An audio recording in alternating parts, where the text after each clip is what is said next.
ठीक है, तो आगे हम स्टार्ट करते हैं।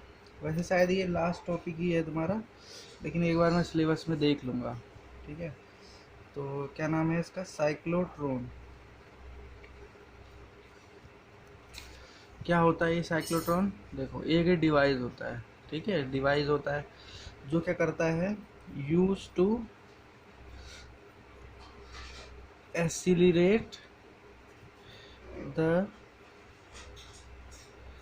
Charge particle.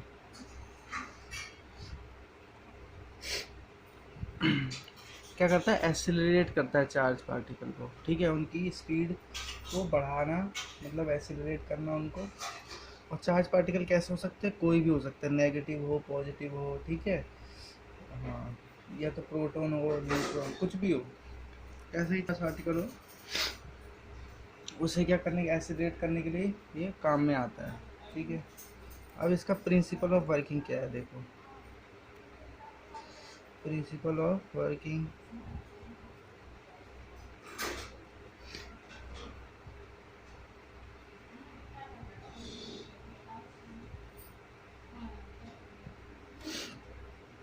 देखो, किसी भी चार्ज पार्टिकल को हम एक्सीलरेट कर सकते हैं। कैसे? उसे बार बार अगेन एंड अगेन पास किया जाए, उसे again and again passed through magnetic field. ठीक है, oh sorry, electric field. Electric field, electric field में उसे अगेन एंड अगेन उसको अगर हम पास करते हैं बार बार बार बार बार बार, तो वो एक्सेलरेट हो जाता है। ठीक है, अब इलेक्ट्रिक फील्ड में उसे पास कैसे करेंगे? With the help of magnetic field. Magnetic field कैसे? देखो, हमने पढ़ा था ना कि एक मैग्नेटिक फील्ड में चार्ज पार्टिकल फोर्स एक्सपीरियंस करता है QVB, है ना? ये फोर्स एक्सपीरियंस करता है, तो इस फोर्स के ज़रिए हम उसको क्या करेंगे? धकेलेंगे। ठीक है, मतलब उसे एंटर कराएंगे इलेक्ट्रिक फील्ड में। ठीक है, एंटर कराएंगे इलेक्ट्रिक फील्ड में, और इसी फोर्स की हेल्प से उसे एग्जिट कराएंगे। ठीक है, एग्जिट कराएंगे इलेक्ट्रिक फील्ड से। तो देखो, ये हो गया ना, पहले एंटर कराएंगे, फिर एग्जिट कराएंगे, फिर एंटर कराएंगे, फिर एग्जिट कराएंगे, फिर एंटर, फिर एग्जिट, तो ये एक्सीलरेट हो जाएगा। ठीक है, यही इसका वर्किंग प्रिंसिपल है। ठीक है, और जैसे मैंने तो यहाँ तुम्हें बताया, लैंग्वेज में नहीं लिखा है इतना, तो तुम्हारे पास बुक है, उसमें लैंग्वेज में देखना है ना क्या लिखा हुआ है। बाकी लिखा वही होगा जो मैंने यहाँ समझाया है। ठीक है, अब कंस्ट्रक्शन देखते हैं, इसकी कंस्ट्रक्शन कैसी होती है। एक होता है नॉर्थ पोल, ठीक है, और एक होता है यहाँ पे साउथ पोल। ये क्यों किया हमने? मैग्नेटिक फील्ड जनरेट करने के लिए। ठीक है, जिसकी हेल्प से हमें उसको इलेक्ट्रिक फील्ड में पास करेंगे बार बार। ठीक है, अब दो ऐसे डी शेप के होते हैं यहाँ पे, ऐसे। ठीक है, डी शेप के होते हैं, ऐसे अंदर से हॉलो होते हैं। ठीक है, खाली होते हैं अंदर से। इसको नाम दे दो D1, इसको नाम दे दो D2। ठीक है, और ये क्या, किससे कनेक्ट होते हैं यहाँ पे? High frequency oscillator. ठीक है, हाई फ्रीक्वेंसी ऑसिलेटर। ये क्या करता है बता देंगे अभी। ठीक है, सब कुछ बताएंगे। हाँ, तो बस यही इसकी कंस्ट्रक्शन। और यहाँ पे मतलब ये ऐसे होता है 3D टाइप, है ना, समझ लो, ऐसे होलो ऐसे।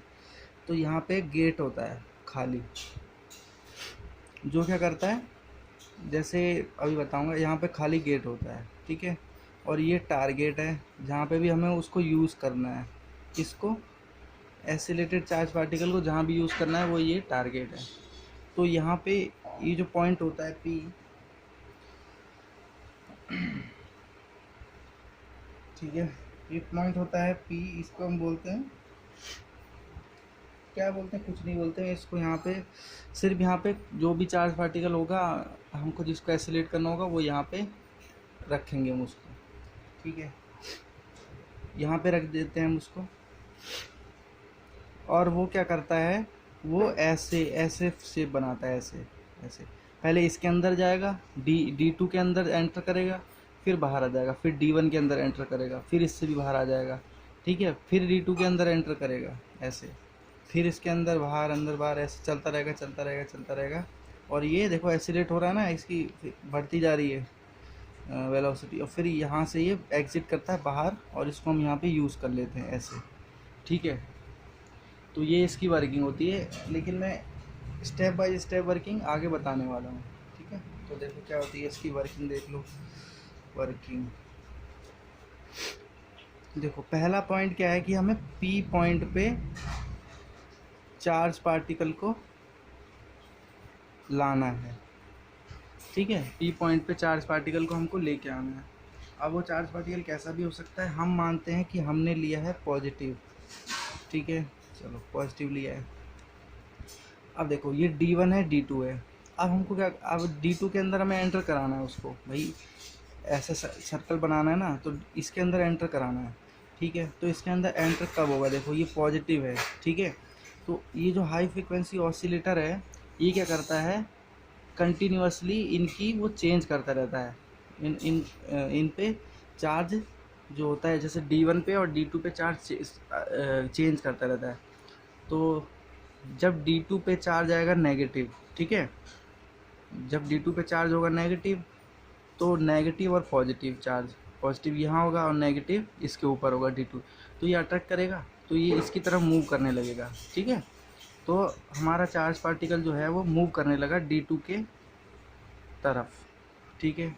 क्यों मूव करने लगा, क्योंकि हाई फ्रिक्वेंसी ऑसिलेटर ने इसको नेगेटिव चार्ज दे दिया D2 को, तो उसकी तरफ मूव करने लगा। अब उसके अंदर एंटर भी कर गया, ठीक है, उसके अंदर एंटर भी कर गया। देखो ये एक बार मैं यहाँ बना के दिखा देता हूँ कि किस तरह से, देखो ये हमारा चार्ज पार्टिकल है, ठीक है, ये D2 है, ये है ना D2 वाली लाइन, ये वही मैंने ये बना दी, ठीक है।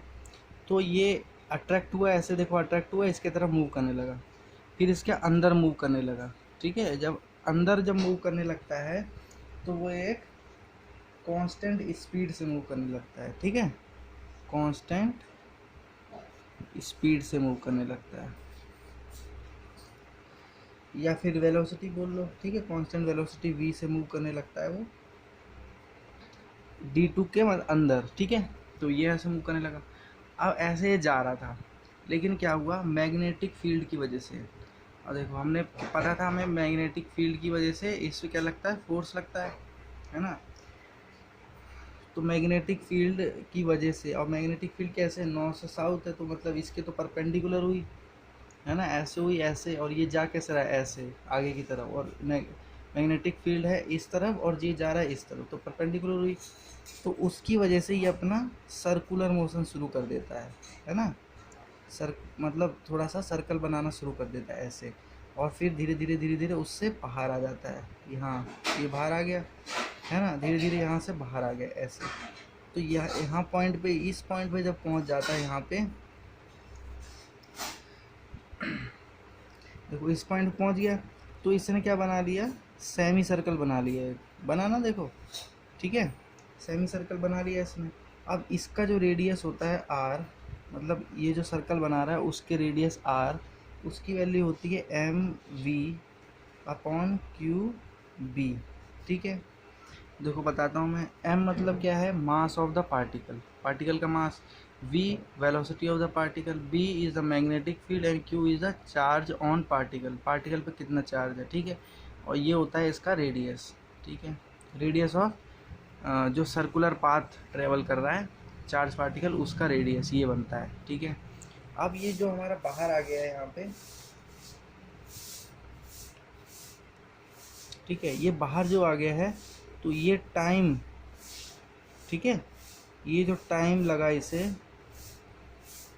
इसको कवर करने में, वो टाइम कितना है, टाइम पीरियड, ठीक है, वो टाइम पीरियड है πr/v, time is equals to distance upon speed, ठीक है, πr/v, r की वैल्यू यहाँ है तो r की वैल्यू यहाँ सब्स्टिट्यूट कर दो, तो देखो π/v इंटू में mv/qb, तो ये इससे कैंसिल हो गया, बचा क्या, πm/qb, ये क्या होता है, हमारा टाइम पीरियड होता है, ठीक है। अब एक चीज़ यहाँ देखने वाली है कि टाइम पीरियड किस किस पे डिपेंड कर रहा है, मास ऑफ पार्टिकल पे डिपेंड कर रहा है और मैग्नेटिक फील्ड और चार्ज ऑफ पार्टिकल पे डिपेंड कर रहा है, ठीक है। सर्कल के रेडियस पे डिपेंड नहीं कर रहा है, ठीक है। तो उसका टाइम पीरियड क्या होगा, सेम होगा हमेशा, है ना। क्यों सेम होगा, क्यों, देखो क्योंकि ये तो सेम ही है ना, क्यू और बी ये सब सेम रहने वाले हैं, तो रेडियस पे डिपेंड नहीं कर रहा है, ठीक है।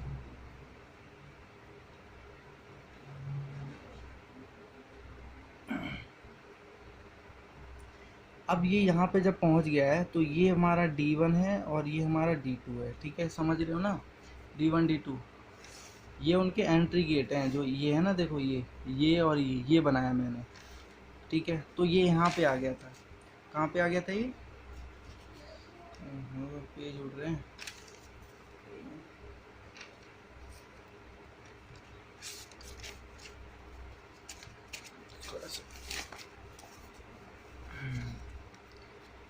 देखो यहाँ पे आ गया था। अब क्या होगा, अभी ये क्या है, नेगेटिव चार्ज है और ये पॉजिटिव चार्ज है। अब चार्ज दोबारा रिवर्स हो जाएगा, है ना।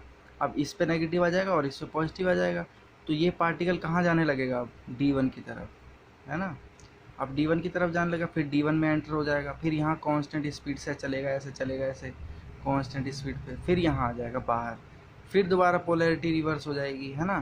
फिर इसकी तरफ दोबारा अट्रैक्ट करने लग जाएगा ऐसे। तो ऐसे करते करते करते करते ये सर्कुलर पाथ ऐसे बनाता रहता है और इसकी स्पीड बढ़ती जाती है। फिर इसको एग्जिट कर देते हैं बाहर की तरफ, ठीक है, एग्जिट कर देते हैं बाहर की तरफ। तो यही है इसका वर्किंग प्रोसेस, ठीक है। हाँ, समझ आया, ठीक।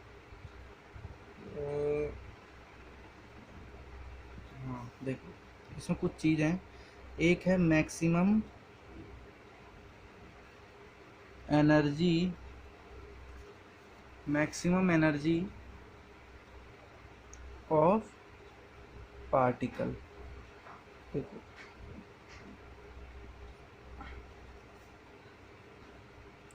हम मानते हैं कि V नोट क्या है, हमारा मैक्सिमम स्पीड है ना, मैक्सिमम स्पीड जो भी वो गेन कर रहा है। और R नोट क्या है, मैक्सिमम रेडियस है। देखो रेडियस बढ़ता चला जा रहा है ना, पहले का अलग है, देखो रेडियस बढ़ता चला जा रहा है, पहले का अलग है, दूसरे का अलग है, तीसरे का अलग है। तो मैक्सिमम रेडियस किसको बोल रहे हैं, जब वो बाहर एग्जिट कर रहा है, तो ये इस सर्कल वाला जो रेडियस है, ये सर्कल, ये सबसे बड़ा सर्कल है ना, एग्जिट करने से जस्ट पहले वाला, तो ये मैक्सिमम।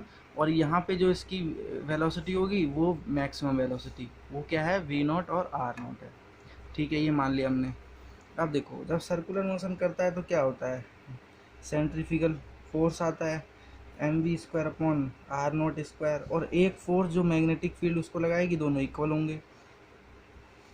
QVB होता है ना, QVB, और ये तो तुमको पता है mv² अपॉन R², तो ये क्या होता है, सेंट्रीपिटल फोर्स। अब एक फोर्स सेंट्रीपिटल फोर्स लग रहा है और एक फोर्स कौन सा लग रहा है, QVB, तो दोनों बराबर होंगे, ठीक है।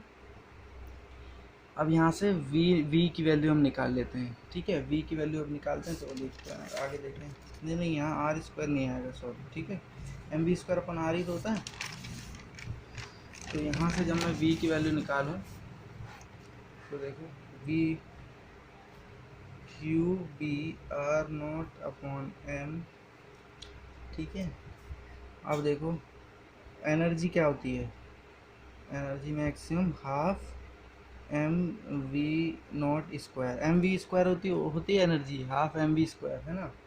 तो v की वैल्यू हमारे पास यहाँ है और ये हम डाल देते हैं इसमें, QB R not by M का स्क्वायर, ये v² की वैल्यू है ना। तो देखो v² की वैल्यू हमने ये पुट कर दी, देखो यहाँ ये आ गई, और हाफ mv², ऐसे ही हाफ m, और ये v² की वैल्यू यहाँ से हमने इधर पुट कर दी। तो E मैक्स हमारा क्या बन गया, हाफ m, देखो एक m² यहाँ हो जाएगा, तो एक m से m कैंसिल हो जाएगा, तो ये m को हटा दो यहाँ पे। अब क्या बचा, Q² V² R not square upon m, तो ये क्या हो गई, मैक्सिमम एनर्जी हो गई। मैक्सिमम एनर्जी ये देखो न्यूमेरिकल के लिए यूज़ है। अगर हमें मैक्सिमम रेडियस दे दिया है उसने, ठीक है, चार्ज दे दिया है, बी दे दिया है, तो मैक्सिमम एनर्जी उसकी निकाल सकते हैं कि इतनी मैक्सिमम एनर्जी इसकी हो जाएगी, ठीक है। अब साइक्लोट्रॉन फ्रीक्वेंसी निकालते हैं। साइक्लोट्रॉन फ्रीक्वेंसी,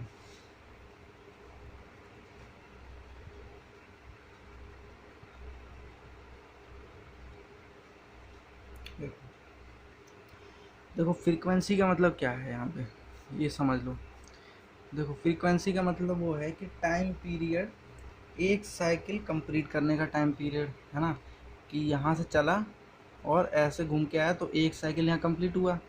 अब ये जो इसकी जो मतलब ये जो टाइम पीरियड है ये किस पे डिपेंड कर रहा है, ये डिपेंड कर रहा है जो हमारे पास हाई फ्रीक्वेंसी ऑसिलेटर था ना, उसके टाइम पीरियड पे, कि वो कितनी जल्दी जल्दी इसका पोलैरिटी चेंज करता है, डी टू। देखो इसकी पोलैरिटी और इसकी पोलैरिटी अगर जल्दी जल्दी चेंज होगी तो ये भाई सर्कल जल्दी जल्दी कंप्लीट करेगा, है ना, चार्ज पार्टिकल उसी पे तो डिपेंड है पूरा। तो जो कैपिटल टी है इसको हम मानते हैं कि T is the time period of oscillating electric field. भाई ऑसिलेटिंग इलेक्ट्रिक फील्ड जो कौन प्रोड्यूस कर रहा है, हमारा हाई फ्रिक्वेंसी ऑसिलेटर, वही तो कर रहा है, तभी तो पोलैरिटी चेंज हो रही है, ठीक है। तो ये किसके बराबर हो रहा है, 2t के बराबर है। अब ये क्यों है भाई 2t के बराबर, जो हमने टाइम निकाला था वो कहाँ तक का निकाला था, यहाँ से हाफ का, हाफ का ही तो निकाला था। देखो जो मैं ये वाला टाइम पीरियड बता रहा था ये कहाँ से कहाँ तक का बता रहा था, पी से घूम के ऐसे बाहर यहाँ तक आने का। तो देखो ये आधा हो गया और आधा और जोड़ लो, ठीक है, तो टी 2t के बराबर हो गया। अब t यहाँ पे 2 और t जो स्मॉल t की वैल्यू जो आई थी वो यहाँ पे पुट कर दो, पाई एम अपॉन क्यू बी, ठीक है। बस यही है, ये टाइम पीरियड हो गया, और इसका उल्टा अगर कर दोगे न्यू तो वो फ्रीक्वेंसी हो जाएगा। तो इसका उल्टा कितना होगा, क्यू बी अपॉन 2 पाई एम, ये फ्रीक्वेंसी हो गई, ठीक है। तो साइक्लोट्रॉन फ्रीक्वेंसी क्या हो गई, क्यू बी अपॉन 2 पाई एम हो गई। तो बस यही है, इतना ही इसमें। अरे हाँ और भी है इसमें तो, कि अभी देखो इसकी लिमिटेशन बता देंगे, इसकी क्या क्या लिमिटेशन है, ठीक है। तो देखो इसकी लिमिटेशन बताते हैं। लिमिटेशन, एक चीज़ मैंने तुमको बताई थी जब मैं पहला चैप्टर पढ़ा रहा था, कि मास जैसे चेंज होता है, ठीक है, कैसे चेंज होता है मास, स्पीड के साथ साथ चेंज होता है। और ये मैंने इक्वेशन बताई थी, v² अपॉन c² बताई थी ना इक्वेशन। तो देखो क्या होगा कि जैसे ही चार्ज पार्टिकल को हम एसिलेट करेंगे तो इसकी वेलोसिटी बढ़ेगी ना, तो वेलोसिटी के बढ़ने से उसके मास में थोड़ा थोड़ा इफेक्ट पड़ जाता है, पार्टिकल के मास में, ठीक है। तो मास में उसका इफेक्ट पड़ जाता है, यही उसका क्या है, लिमिटेशन है। बस इतना ही, एक लिमिटेशन ये हो गया। और एक लिमिटेशन क्या हो गया कि ये न्यूट्रल पार्टिकल जो होगा उसको हम इसमें यूज़ नहीं कर सकते, न्यूट्रल पार्टिकल नॉट यूज। इसको यूज़ कैसे करेंगे भाई, वो अट्रैक्ट ही नहीं होगा डी की तरफ, है ना, D2 या D1 की तरफ अट्रैक्ट ही नहीं होगा। पोलैरिटी तुम चेंज करते रहो, अट्रैक्ट ही नहीं होगा, क्योंकि उस पर कोई चार्ज थोड़ी है, ठीक है। तो ये दो लिमिटेशन है क्या, क्योंकि एक इसका मास चेंज हो जाता है स्पीड के साथ साथ, और दूसरा न्यूट्रल पार्टिकल को ये नहीं, मतलब न्यूट्रल पार्टिकल नहीं हम इसमें यूज़ नहीं कर सकते इसमें, ठीक है। अब ये इसका यूज़ बताओ, यूज़ ऑफ साइक्लोट्रॉन का, ठीक है। यूज़ ऑफ साइक्लोट्रॉन, देखो ये क्या करता है, चेन रिएक्शन को ट्रिगर करने में काम आता है। तो जितनी भी टर्म बोल रहा हूँ ना ये हम आगे पढ़ने वाले हैं, चेन रिएक्शन ये सब, ठीक है। तो क्या करना, तो बुक में देख लेना, एक दो छोटे छोटे से अगर मिल जाएं ऐसे, क्योंकि अब ये टर्म तुम्हें समझ आएंगी नहीं, कोई भी अगर मैं बता दूंगा तो use to produce radio active isotopes, है ना, ये सब समझ नहीं आएगा इस वजह से। तो इतना ही था ये साइक्लोट्रॉन, इसमें कोई प्रॉब्लम हो तो बता देना मुझे। बाकी शायद ये चैप्टर तुम्हारा कंप्लीट है, बाकी एक बार मैं उसमें देख लूँगा सिलेबस में, ठीक है। तो चलो आज के लिए इतना ही।